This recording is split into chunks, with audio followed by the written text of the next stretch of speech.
경기도가 경기 북도 설치를 위한 준비 작업에 본격적으로 착수했습니다.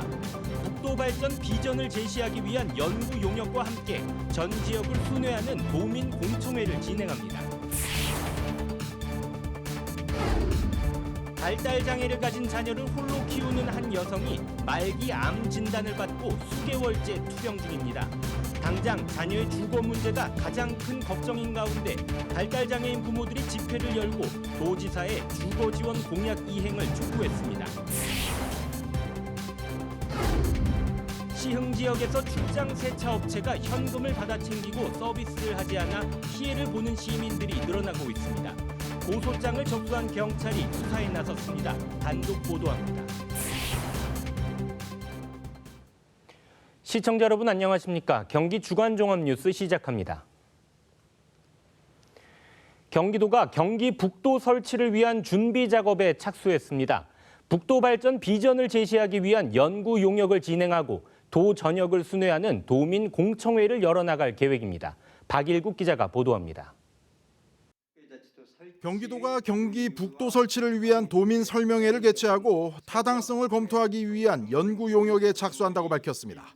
도는 내년 2월까지 용역 결과를 발표하고 총선 전에 시군 설명회와 공청회를 모두 마친다는 계획입니다. 북부는 물론 남부 지역의 동의와 상황에 따라선 전도민 투표 등의 절차도 필요할 것으로 보고 전 지역을 순회하는 설명회를 계획하고 있습니다. 중앙정부는 균형발전 논리에 따라 전국 17개 시도에 동등하게 떡 하나씩을 고르게 나누어주고 있습니다. 인구 68만의 제주도에도 떡 하나를 주고 있습니다. 경기 북부 360만 도민들을 위한 떡도 있어야 되지 않겠습니까? 경기도는 북부의 주민소득이 남부의 60% 수준에 머물고 있는 상황에서 지역 경제와 개발을 주도할 북도 설치는 불가피하다며 시행 의지를 밝혔습니다. 가장 큰 현안으로는 북부의 철도와 도로 등 인프라 투자 문제를 제기했습니다. 정치적인 합의, 지역 간 합의, 또 재정 문제 이러한 것들은 저는 그 특별자치도가 가는데 부정적인 요인이라기보다는 우리가 넘어가야 될 굉장히 극복의 요소라고 생각이 됩니다. 경기도는 북도신설특별법 국회 통과를 위해선 비수도권 시민들을 설득해야 한다며 도민들의 적극적인 관심을 촉구하기도 했습니다. 경기 북도 설치 추진단은 지속적인 홍보로 도민 공감대를 형성하고 특히 인구가 많은 남부 지역의 적극적인 참여를 독려하겠다고 밝혔습니다. BTV 뉴스 박일국입니다. 올 들어 경기 지역에서 청약을 진행한 아파트들의 실적이 바닥을 기고 있습니다. 미분양 물량은 지난해보다 10배 가까이 늘어났는데요. 이런 가운데 이달 분양은 또 본물입니다. 앵커 리포트입니다. 안양시 동안구에서 입주를 앞두고 있는 아파트입니다. 총 2,800여 세대 재건축 대단지로 지난 1월부터 후분양을 진행하고 있는데 청약 1, 2순위에서 1.3대 1의 저조한 경쟁률을 보였습니다. 발코니 확장에 시스템 에어컨 무상 설치를 제공하고 선착순으로 분양가 10% 할인까지 내걸었지만 미분양 상태입니다. 청약은 거의 다 미분양이었고 84만 경쟁이 조금 있었고요. 84도 이제 미계약 세대가 있어서 우순위 청약을 한번 했었고 그리고 나서 지금 선착순 분양 중에 있습니다. 화성시 동탄 이신도시에서 분양을 진행하고 있는 아파트의 모델하우스입니다. 지난해 11월부터 분양을 시작했는데 700여 가구 가운데 여전히 절반 가까이는 미분양 상태입니다. 경기도의 미분양 주택은 지난해 1월 1,000가구 미만을 유지했지만 부동산 경기가 본격적으로 악화되기 시작하면서 지난해 9월에는 5,000가구를 넘어섰고 올해 1월에는 8,000가구를 넘어섰습니다. 미분양은 쌓여가고 있는데 이달 수도권에서는 11,500여 가구가 분양합니다. 이 가운데 경기도에만 7,250가구가 몰렸습니다. 전문가들은 주택 수요에 맞지 않은 공급 과잉이 미분양의 가장 큰 원인이라고 지적합니다. 어떤 지역에서 미분양이 난다는 얘기는 기본적으로 그 지역 수요하고 안 맞는다는 얘기잖아요. 대부분 가격이에요. 그 입지에 저값이 말이 돼? 이렇게 되든가 아니면은 공급 자체가 너무 많으면은 그 동네 집이 안 부족한데 자꾸 지으니까 안 팔리지 이렇게 되는 게 대부분이에요. 미분양은. 한편 이달부터는 청약제도가 개편돼 부동산 규제가 완화됩니다. 하지만 일부 개발 호재가 있는 지역을 제외한 경기 지역의 미분양 물량은 빠르게 늘어날 것이라는 어두운 전망이 나오고 있습니다. BTV 뉴스 박희붕입니다. 용인 반도체 클러스터 조성공사가 본격적으로 시작됐습니다. 오는 2027년 첫 가동을 목표로 하는 클러스터에는 50여 개의 반도체 관련 업체들이 입주하게 되는데요. 용인시는 이른바 L자형 반도체 벨트를 구축해 용인을 세계적인 반도체 도시로 만들겠다는 포부를 밝혔습니다. 김효승 기자가 보도합니다. 용인 반도체 클러스터가 들어서는 원산면 일대입니다. 토지 보상이 마침내 마무리되면서 토목공사가 시작됐습니다. 클러스터에 필요한 전력과 용수 등 기반 시설 채비도 한창입니다. 안성 변전소부터 용인까지 6km 구간 지하에 송전선로를 설치하는 작업은 이미 공정률 17%를 보이고 있습니다. 일대 415만 제곱미터 부지에 SK 하이닉스의 반도체 생산시설 4곳이 조성될 예정인 가운데 용인시와 기업 관계자가 함께 현장 점검에 나섰습니다. 반도체 클러스터가 조성되면 부지엔 50여 개 관련 업체도 들어설 예정입니다. 그러니까 대학 교수님들부터 반도체 전문가들하고 그다음에 이제 저희들 구매, 그다음에 장비 쪽하고 그다음에 경기도하고 용인시청하고 거기에 다 들어가서 위원회를 만들었습니다. 가장 기여할 수 있는 기업으로 해서 선정하자고 그러고요. 지금 해외 일본이나 미국 쪽에서도 지금 여기에 들어오면 안 되냐고 저 문의 같은 게 들어오고 해서 용인시는 기업, 전문가 등과 협업을 이어가며 지원 방안을 늘려간다는 계획입니다. 클러스터가 조성되고 나면 주변에도 반도체 관련 업체들이 들어설 것으로 예상됩니다. 시는 이곳 반도체 클러스터와 삼성전자 미래연구단지, 플랫폼 시티까지를 잇는 L자형 반도체 벨트를 만든다는 구상입니다. L자형 반도체 벨트를 중심으로 또 반도체 소재 부품 장비 기업들이 더욱더 입주를 해서 SK 하이닉스, 삼성전자와 함께 반도체의 훌륭한 생태계를 조성한다면 미국의 실리콘밸리와 어깨를 나란히 하는 그 반도체 도시로 거듭나게 하겠다 이런 생각입니다. 한편 용인 반도체 클러스터는 오는 2027년 첫 가동을 목표로 하고 있습니다. BTV 뉴스 김효수입니다. 발달 장애를 가진 자녀를 홀로 키우는 한 여성이 말기 암 진단을 받고 수개월째 투병 중입니다. 투병 중에도 가장 걱정하는 건 앞으로 자녀들의 주거 문제인데요. 그녀를 돕기 위해 도의회가 기존 임대주택에 돌봄 서비스를 합한 지원주택 마련을 논의하고 있습니다. 박일국 기자가 보도합니다. 의왕에 사는 김미아 씨. 김 씨는 지난해 8월 간암 4기 진단을 받고 수개월째 투병 중입니다. 얼마 남지 않은 시한부 인생을 살면서도 김 씨가 가장 걱정하는 것은 남겨질 자녀들입니다. 홀로 키워오던 아들, 딸이 모두 발달 장애를 가지고 있기 때문입니다. 나 암 4기인데 나 6개월밖에 못 산대 이랬을 때 제가 가장 먼저 느낀 건 애들 얼굴이었어요. 내가 죽는 건 전혀 겁나질 않는데 애들을 여기다 놓고 나면 쟤네들 어떻게 살지? 불을 보듯 뻔할 거잖아요. 분명히 시설에 보내려고 그럴 거다. 그러면 시설에 갔을 때 우리 아이들이 어떻게 할 건지 다 상상이 되는 부분들이 있잖아요. 4일 동안 제가 병원에서 잠을 한 잠도 못 잤어요. 주변의 도움으로 의왕시 등의 자녀와 관련한 대책을 요청했지만 특별히 돌아온 답변은 없었습니다. 시설이 아닌 지역사회에서 거주하면서 살 수 있도록 지원할 방법이 딱히 없기 때문입니다. 어떤 아주 자그마한 지원 체계만 마련되면 여러분들하고 똑같이 행복하게 살 수 있는 아이들이다라는 거를 어쨌든 비장애인들한테 그런 것들을 각인시켜주는 게 중요하죠. 김 씨의 이야기가 지역사회를 통해 알려지면서 도의회에서 문제가 공론화되기 시작했습니다.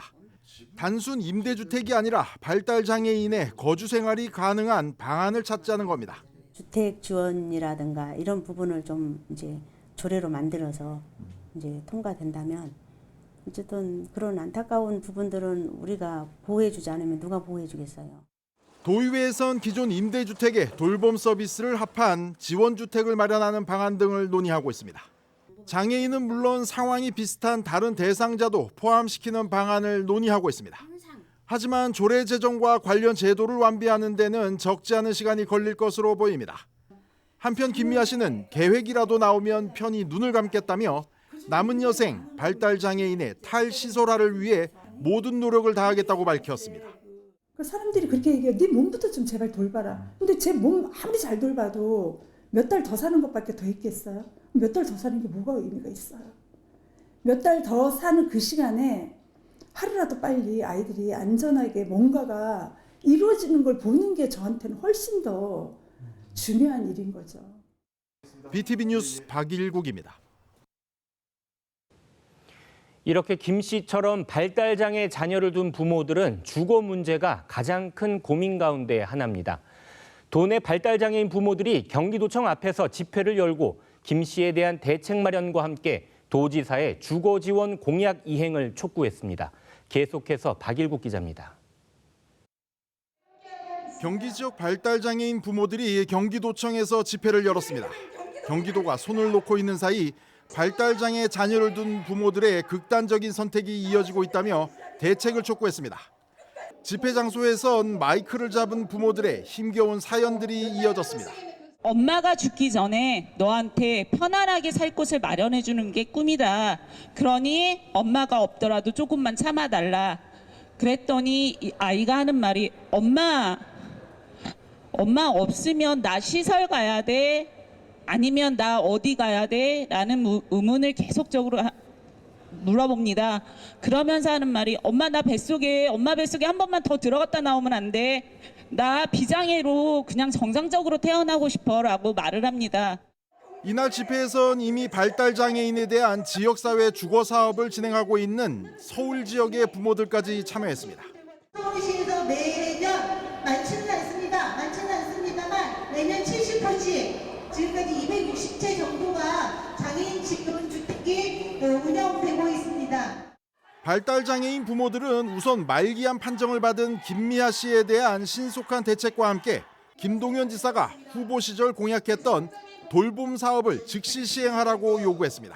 갑자기 가신 분들도 마찬가지지만 남아서 살아가실 분들에 대한 지원 대책은 국가와 지방자치단체가 반드시 지켜나가야 될 책무이고 이것을 지킬 수 없다라 도민들을 지킬 수 없다라면 저는 지방자치단체가 존재할 이유가 없다고 생각합니다.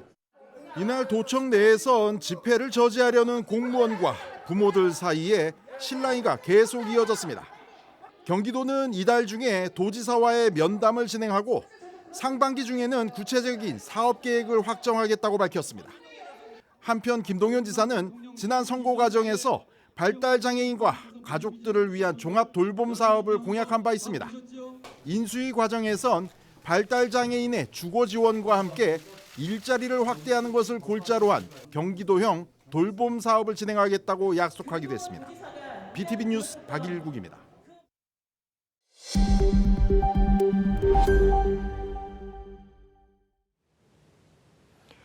요즘 출장 세차 서비스 이용하는 분들 많으시죠?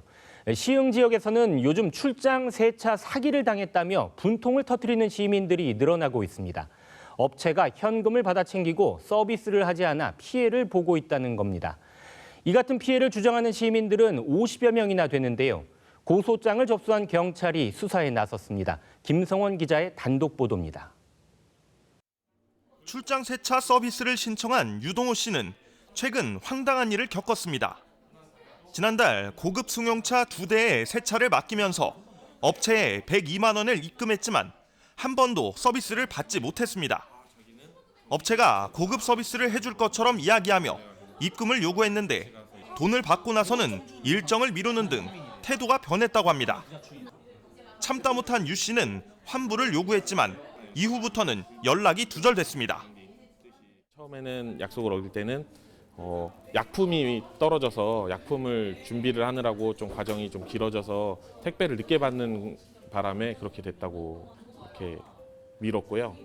그 다음서부터는 아예 연락도 안 되고 또 다른 이용자는 업체가 약속 당일 일방적으로 일정을 미루는 등 서비스를 받지 못했는데 우롱까지 당한 느낌도 받았다고 말합니다. 그냥 죄송하다 이런 식으로 얘기를 했으면 저도 조금 이렇게 좀 너그러운 마음을 가질 수도 있었을 텐데 해주겠다 하고 전화를 받았을 때는 목소리에서 웃으면서 대화를 하고 이런 상황이 너무 좀 상대방 피해자를 약올리는 것 같은 느낌이 더 많이 들어가지고 문제는 이 같은 피해를 당했다는 사람들이 계속 늘고 있다는 점입니다. 이 메신저에는 일주일 사이 피해를 당했다는 사람들이 30명 늘어 현재는 50여 명이 피해 상황을 공유하고 있습니다. 대부분 10회 서비스에 27만 원을 입금했고 한두 번만 받았거나 아예 서비스를 받지 못했다고 주장하고 있습니다. 이용자들은 업체가 건강 악화와 조문, 날씨 문제 등 다양한 핑계를 댔다고 일관되게 이야기합니다. 저는 27만 원 10회권에다가 그 추가로 뭐 유리막 이런 거 이제 제거해 주신다고 해가지고 5만 원 추가로 또 냈습니다. 그 뒤로는 그러니까 제가 저번 달에 받아가지고 이제 이번에 받으려고 연락하려고 했는데 갑자기 폐업한다고 카톡이 와가지고 아직 못 받았어요. 이뿐만이 아니라 세차를 진행한 차량을 맘대로 운전하고 다닌 것으로 나타났습니다. 한 고객의 경우 자신의 차량을 시속 200km가 넘는 속도로 몰았다고 합니다.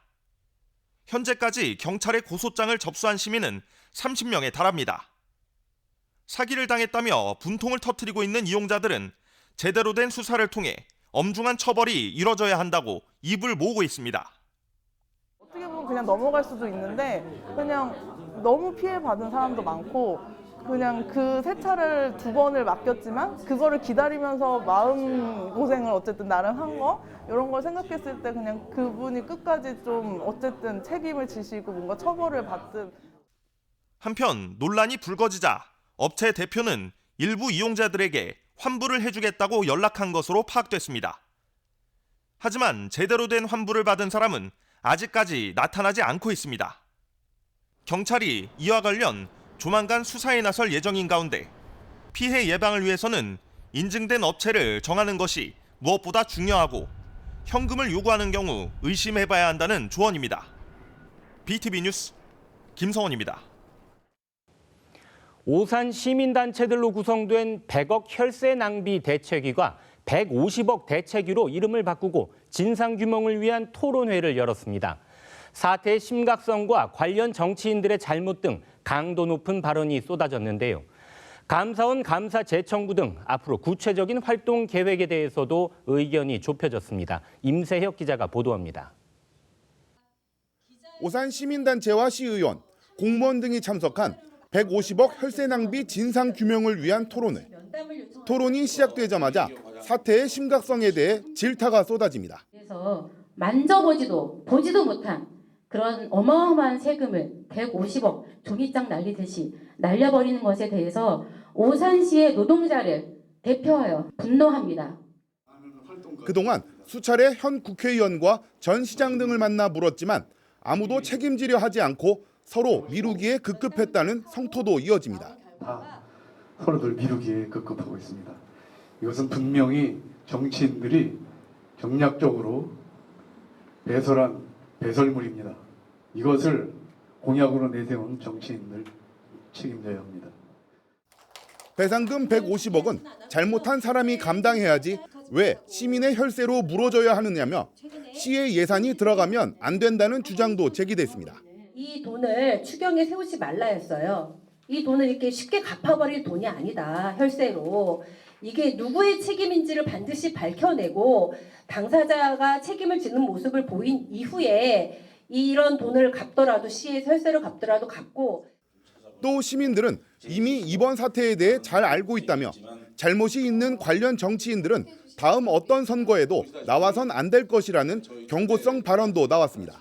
권력은 결국 시민의 손에서 나오게 되어 있습니다. 여러분들 항상 겸손한 자세를 그리고 진실성을 가지고 그렇게 대응하셔야지 뭐 이게 임기응변식으로 떼우려고 하면 그러면 오히려 더 계속 시민들의 분노만 자아낼 것이고 한마디 어떤 사과 없다.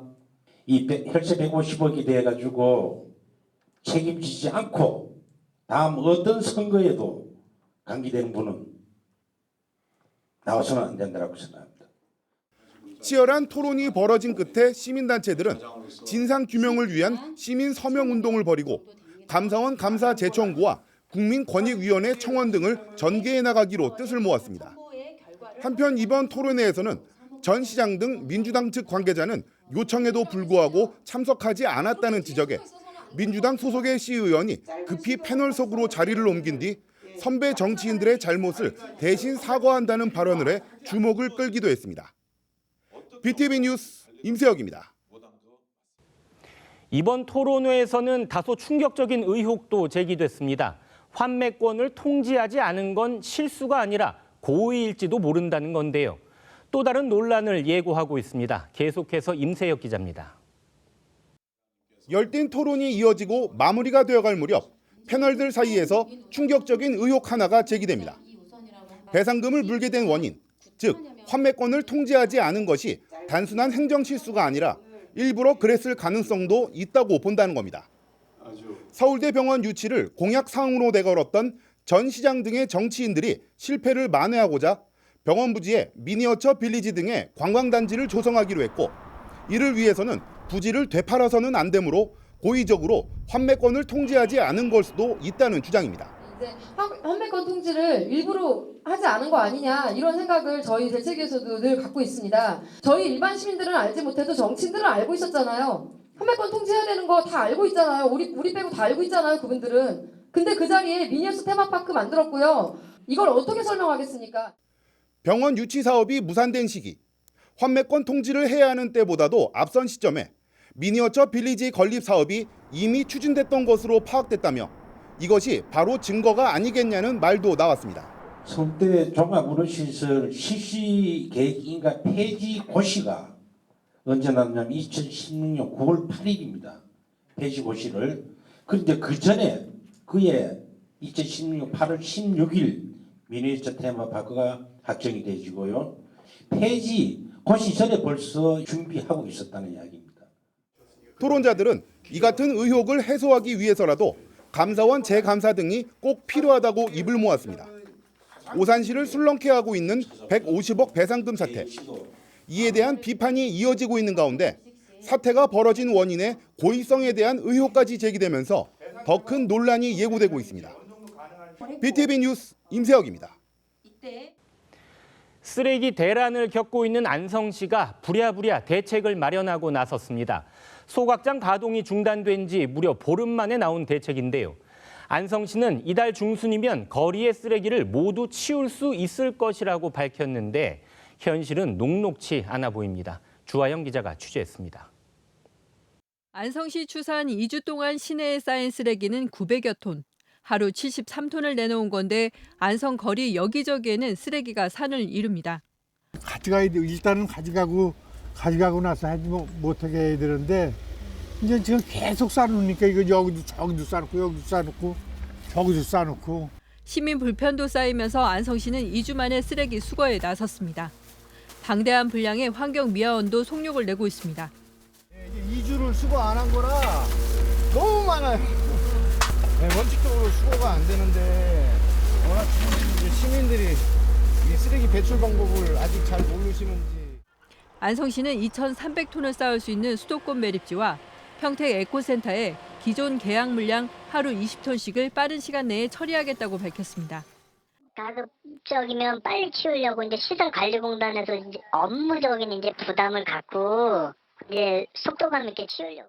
하지만 현실은 녹록해 보이지 않습니다. 종량제 봉투가 아닌 쓰레기는 여전히 수거하지 않고 수거 거부 스티커를 발부하며 개몽에 나서기 때문입니다. 쓰레기 수거량의 절반 정도가 거리에 남게 되자 주민들은 불편을 호소합니다. 여기 사는 사람 나만 이게 불이익을 당하는 거란 말이에요. 냄새 때문에. 말도 못해요, 냄새가. 조금 더 있으면 이제 이 썩은 내가 우리 집으로 다 들어오는데 이게 하루 이틀이래야지. 이런 가운데 안성시의 국민의힘 의원들은 김보라 안성시장이 쓰레기 대란을 이용해 여론전만 벌이고 있다며 기자회견을 열었습니다. 쓰레기가 쌓일 것을 예상해 시가 빨리 대책을 세울 수 있었는데도 시장의 정책 관철을 위해 시민을 희생양 삼았다는 것입니다. 쓰레기를 수거해서 타 지역으로 보내고 임시 매립장에 적치할 수 있었음에도 쓰레기를 방치하고 여론전에만 집중했습니다. 종량제 봉투를 쓰지 않는 쓰레기는 거리에 쌓였고 정치적 갈등도 여전해 안성시에 산적한 과제만 남게 됐습니다. BTV 뉴스 주하영입니다. 경기도 소방 119 구급대가 지난 한 해 동안 37초당 한 번꼴로 출동한 것으로 나타났습니다. 경기도 구급활동 통계 분석에 따르면 119 구급대는 연간 총 85만 회 출동했고 약 45만 회 이송했으며 이송 인원은 45만 4천여 명이었습니다. 특히 심정지와 중증 외상 등 4대 중증 질환으로 이송된 사람은 9만 5천여 명으로 지난 2021년보다 25% 증가한 것으로 나타났습니다. 경기도 공정특별사법경찰단이 연말까지 전세 사기에 가담하는 공인중개사의 불법 행위에 대해 집중 수사를 진행한다고 밝혔습니다. 전세 사기로 의심되는 광고를 하거나 거짓 중개, 전세가 부풀리기로 리베이트를 받는 경우 수사 대상이 됩니다. 불법 중개 행위가 적발되면 1년 이하의 징역 또는 1,000만 원 이하의 벌금이 부과됩니다. 특사경은 또 경기도 콜센터를 통해 불법 중개 관련 제보를 받겠다고 전했습니다.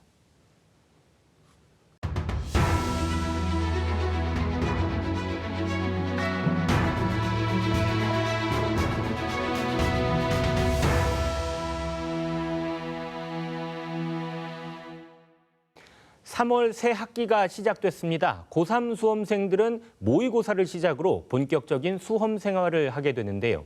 특히 2024학년도 대입은 바뀌는 부분이 많아 더 꼼꼼한 준비가 필요할 것 같습니다. 오늘은 원병일 입시 컨설턴트 모시고 바뀌는 2024학년도 입시에 대한 이야기 나눠보겠습니다. 안녕하세요, 선생님. 안녕하십니까. 네. 자, 먼저 일단은 작년에 치러진 그 대학 수학 능력 시험, 먼저 지난해 치러진 입시에 대해서 먼저 이야기를 하고 시작해 보겠습니다.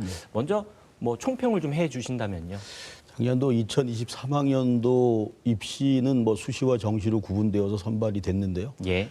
수시는 뭐 학교생활기록부를 기반으로 해서 자기소개서를 참고하고 그다음에 면접을 보고 그다음에 최저학력 기준을 반영하는 그런 전형으로 진행이 되었습니다. 네. 뭐 전년도나 뭐 큰 차이는 없이 진행이 되었는데 일단 학령 인구가 좀 감소됐다는 부분이 좀 특징일 수도 있고 예. 그 수시 경쟁률이 16.4대 1이었습니다. 예. 근데 이 16.4대 1이 전체 뭐 전국이 동등하게 16.4대 1이 아니고 예. 수도권 집중화 현상은 좀 더 가중되었다. 그러니까 이제 수도권의 주요 대학의 경쟁률은 상당히 상승한 반면 예. 그 지방에 있는 비수도권 대학의 이제 경쟁률은 또 하락하고 뭐 이런 특징이 좀 있었던 입시였고요. 예. 그다음에 작년도 서울대학에서 처음으로 그 진행되었던 그 정시에서 학생부를 반영하는 전형이 있었어요. 예. 그러다 보니까 그 정시 서울대 입시 결과를 보면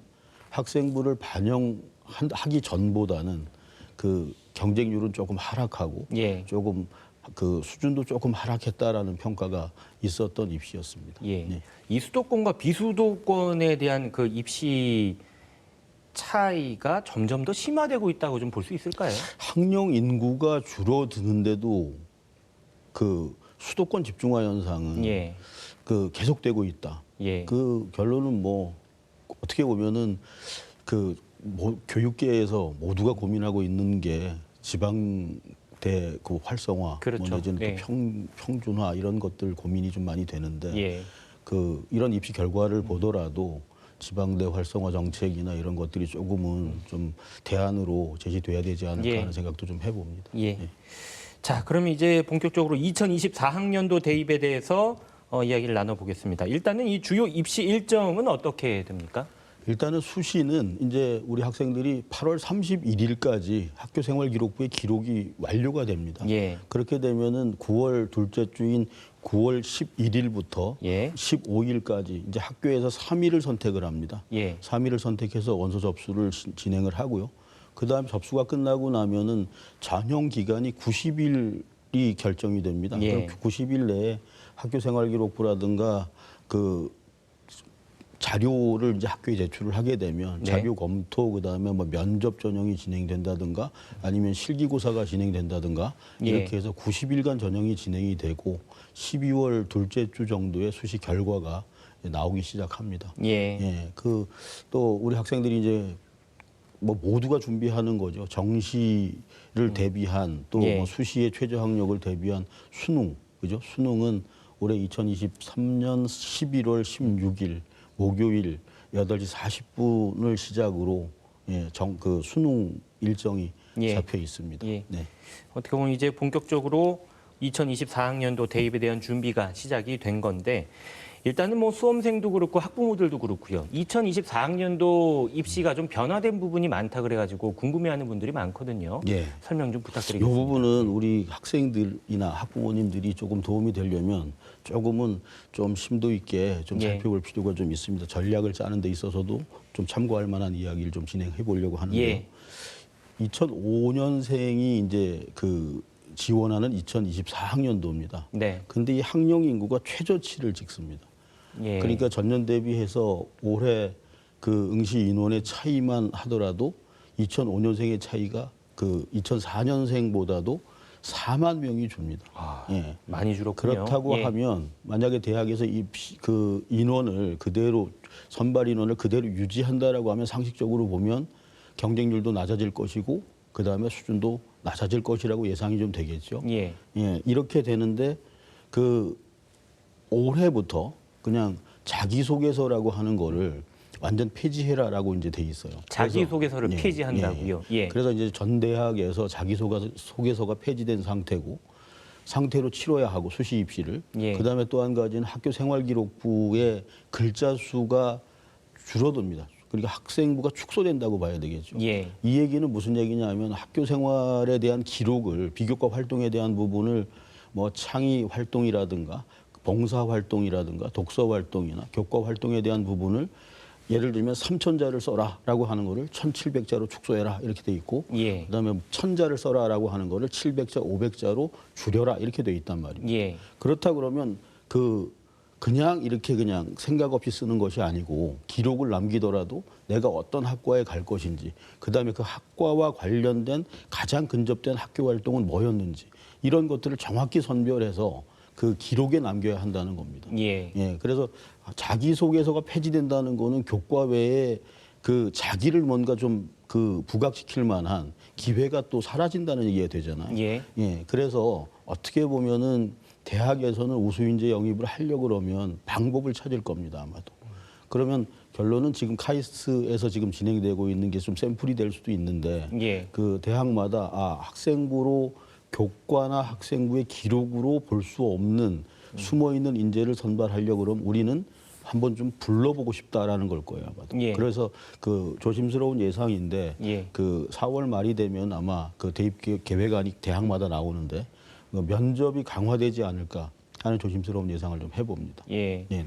학생기록부에 기재되는 글자 수가 줄어들다 보니까 네. 대학 측에서는 조금 더 그 학생을 확인하기 위해서 뭔가를 더 강화해야 되는데 그게 면접이 될 수 있다 이런 네, 말씀이신가요? 그렇죠. 예. 예. 알겠습니다. 자, 그렇다면은 일단은 우리 수험생들 그리고 학부모들 2024학년도 입시를 준비하면서 좀 어디에다가 초점을 맞추는 게 좋을까요? 일단 정시는 수능을 중심으로 한 전형이잖아요. 예. 근데 여기에 그 전년도에 서울대학에서 그 시행했던 정시 전형에도 학생부를 정성평가한 내용을 플러스해서 수능을 함께 반영하는 전형으로 예. 그 어떻게 보면 시범 좀 그 진행이 됐던 부분이 있어요. 근데 이 부분을 그럼 우리도 하겠다라고 하는 학교가 고려대학입니다. 예. 그래서 고대 서울대가 학생부를 정시에 반영한다라는 거. 그러면은 학생부의 정성평가는 뭐고 정량평가는 뭔지를 좀 볼 필요가 있어요. 예. 정성평가는 이 내용을 보니까 이 학생이 우리 학과와 정말 어울리는 인재다라는 판단을 할 수 있는 근거가 거기 있어야 하는 거고. 정량평가는 학생부를 그냥 그 1항목을 몇 점으로 한다, 2항목을 몇 점으로 한다. 그러니까 몇 점에 몇 점이다. 이렇게 이제 얘기하는 게 정량평가입니다. 예. 그래서 여기서 참고할 부분은 정성평가에 대한 대비를 좀 할 필요가 있다는 겁니다. 예. 그러려고 그러면 아까도 제가 그 바로 직전에 말씀드렸지만 그 세부 특기사항이나 종합의견란에 글자 수가 줄어드는 부분이 있다고 말씀드렸잖아요. 그 부분을 참고하면 3,000자 쓰던 걸 1,700자 써라 이렇게 돼 있으니까 1,700자의 학과와 관련된 내용 활동, 그다음에 장점 이런 것들을 정말 선별해서 써야지 우리 학생들이 그 수시에서 나름대로 조금 그 합격 전략으로 갈 수 있는 부분이 아닐까 하는 생각을 좀 해봅니다. 그러니까 바뀐 부분에 대해서 더 전략적으로 대응할 필요성이 있겠네요. 그렇죠. 자, 그다음에 또 한 가지 네네. 제가 참고해서 좀 더 말씀드리고 싶은 거는 면접 강화를 말씀드렸잖아요. 예. 그러려고 그러면 이게 면접을 어떻게 우리 학생들이 학기 중에 어떻게 강화할 거냐. 예. 근데 그거는 결론은 대학에서도 요구하고 학교에서도 공교육 현장에서도 요구하는 것이 학교 활동에 적극적으로 참여해라라는 얘기입니다. 예. 그래서 우리 학생들이 학교 생활을 함에 있어서 적극적으로 발표도 하고 참여율도 높이고 뭐 이런 걸 통해서 어떻게 보면 자기 표현하는 기회를 많이 예. 가짐으로써 면접 능력은 향상될 거라는 생각을 학교 해봅니다. 생활을 더 열심히 하면서 적극적 참여, 예, 발표 적극적으로 뭐 이런 참여하면서 거 좀, 그게 또 면접에서 충분히 드러날 수 있다는 말씀이시죠. 그렇죠. 그 면접 예. 능력을 강화할 수 있는 그렇죠. 활동이라고 볼 수 있겠죠. 예. 자, 그렇다면 수시 준비는 또 어떻게 해야 되는 겁니까? 그러니까 이제 수시는 그 교과 100으로 뽑는 전형이 있고 학생부 종합 전형으로 뽑는다. 이런 게 이제 그 어떻게 보면 큰 그 일반 학생들을 대상으로 보면 그게 투트랙이라고 볼 수가 있어요. 예. 그럼 교과는 학교생활기록부에 교과 성적이 딱 기록이 돼 있습니다. 그럼 네. 그 기록된 성적을 조합해서 우리는 등급을 반영합니다. 우리는 그 석차를 반영합니다. 뭐 이제 이렇게 대학에서 얘기하는데 예. 이 부분은 수능 성적 수치화돼서 나온 결과를 가지고 나는 몇 점으로 어딜 갑니다. 이런 거는 이미 다 정해져 있다고 볼 수 있잖아요. 예. 그렇죠? 그러면은 수시의 핵심 전략은 그럼 내가 받은 성적보다는 조금 더 상위하는 학교를 가겠다라고 하는 게 어떻게 보면 또 그 인지상정일 수 있고 예. 그 학생들의 욕심일 수 있잖아요. 그렇죠. 그럼 이게 예. 실현되려고 하면 정성평가로 뽑는 수시 전형을 집중적으로 공략해야 된다. 그러려고 그러면 아까도 제가 말씀드렸지만 모의고사 누적 데이터를 먼저 확인해 보고요. 예. 그 누적 데이터에 예를 들면 쭉 해보니까 2년 동안에 그 모의고사 결과를 보니까 나는 평균 한 3등급 정도를 맞는다. 그러면은 적정이라고 하는 거는 3등급 수준의 수시대학을 응시하는 것이고 예. 상향이라고 하면은 그거보다는 조금 더 나은 학교를 높은 학교를 예. 결정해야 된다 이런 거겠죠. 예. 그래서 일단 첫 번째는 모의고사 누적 데이터를 통해 자기의 수능 모의고사 성적 평균이 얼마인지를 먼저 확인하는 겁니다. 예. 그다음에 또 한 가지는 조금 전에 말씀드렸듯이 정성평가를 집중 공략해야 한다. 정성평가는 수치로 볼 수 없는 것, 우리 학과와 어울리는 학생 인재인지 이런 것들을 뭔가 보여줄 수 있는 근거를 학생부 상으로 일단은 먼저 만들어놔야 한다. 예. 그 말씀을 좀 드립니다. 자, 2024학년도 입시 참 준비를 전략적으로 해야 되는 부분들이 많은 것 같습니다. 자, 마지막으로 우리 수험생들에게 당부의 한 말씀 해주신다면요. 저도 그 애들 그 가르치는 현장에 항상 수업을 진행하고 있거든요. 예. 그 보면은 요즘 아이들 이런 말하면 또 꼰대라 그럴까. 그 계획적인 생활이 안 되고 있다는 게 가장 큰 문제인 것 같아요. 예. 방학을 하게 되면 아이들이 뭐 새벽 3시, 4시에 자고 또 뭐 한 1시, 2시 점심 거르고 일어나서 뭐 이런 불규칙적인 그 생활이 예. 어떻게 보면 가장 큰 문제인 것 같아요. 예. 그래서 그 42.19km 마라톤을 한다고 하면 그 어떻게 보면 또 오버런을 하면 안 되잖아요. 그죠? 예. 그래서 저는 우리 학생들이 건강을 유지하는 게 1번인데 예. 그 건강을 유지해 가면서 그 공부 동력을 만들어내려고 그러면 어떻게 해야 되느냐. 계획적인 생활입니다. 잠자는 시간 예. 6시간, 6시간, 8시간, 6시간을 철저히 지키는 것. 그래서 좀 규칙적인 생활이 그 기본이 돼야 된다. 그러니까 생활의 기본을 좀 먼저 좀 생각하고 예. 그다음에 제일 중요한 거는 긍정적 마인드겠죠. 그죠? 할 수 있다라는 거. 그죠? 예. 그 언제 올림픽 때 박상영 선수인가요? 그죠? 예. 아, 우상혁 선수요. 예. 뭐 하면 된다 하는 예. 거잖아요. 그죠? 그랬을 때 자기 체면을 정말 긍정적으로 그 하면 된다라는 체면을 걸어서라도 긍정적인 마인드로 그 생활을 계획적으로 진행한다면 우리 학생들의 뭐 희망하는 꿈, 그다음에 합격이 가능하지 않을까 하는 생각을 해봅니다. 가장 중요한 건 규칙적인 생활로 건강을 챙기고 또 긍정적인 마인드로 대입을 입시를 준비하는 그런 마인드가 필요하다. 그런 한 가지만 더 말씀이신 것 같습니다. 말씀드리면 네네. 목표를 분명히 했으면 좋겠어요. 예. 내가 어디를 가야 하는지 알아야지 가는 곳도 알고 가는 과정도 신나게 할 수 있다는 생각을 좀 해봅니다. 네, 오늘 말씀 여기까지 듣겠습니다. 고맙습니다. 예, 고맙습니다.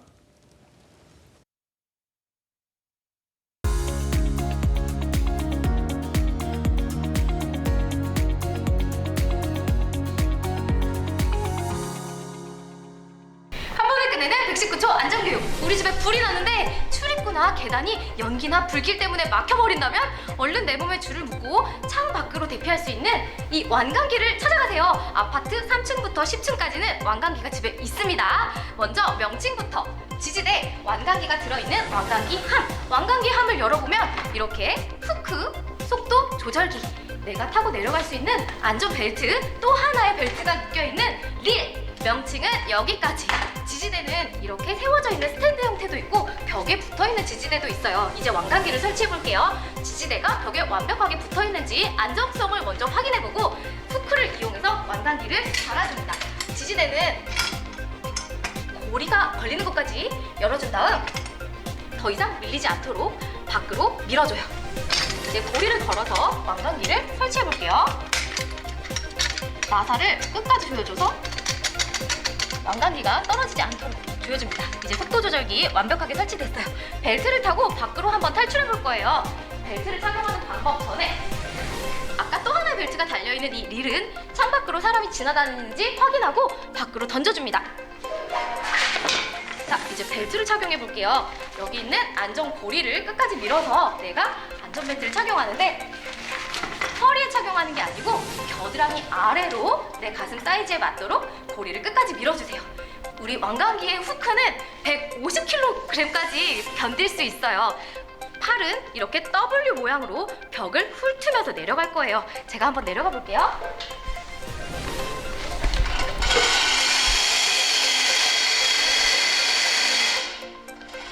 땅으로 안전하게 착지하고 나면 고리를 얼른 풀러서 벨트를 풀러서 다음 사람이 아래로 피난할 수 있도록 안전한 곳으로 내가 대피해야 되겠죠? 안녕! 안녕하십니까? 경기도 소방재난본부의 이규엽입니다. 완강기는 3층에서 10층 사이의 고층 건물에는 의무적으로 설치해야 하는 피난기구입니다.